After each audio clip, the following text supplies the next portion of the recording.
De Notenkraker. Het avontuurlijke verhaal van Clara en de magische notenkraker is het ultieme kerstballet voor jong en oud. Het ballet van de Staatsopera van Tatarstan brengt in de maanden december en januari de magie van de notenkraker naar de Nederlandse theaters.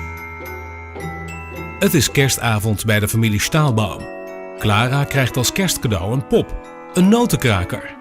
In haar droom verandert de notenkraker in een knappe prins die haar meeneemt op een fascinerende en avontuurlijke reis door een magische sprookjeswereld. Het ballet van de Staatsopera van Tatarstan brengt fabuleuze dansers, een toporkest, sprookjesachtige belichting, honderden kostuums en fraaie decors om de legendarische choreografie van Petipa en Ivanov recht te doen. Op de wereldberoemde muziek van Tchaikovsky creëerde dit superduo een schitterend werk.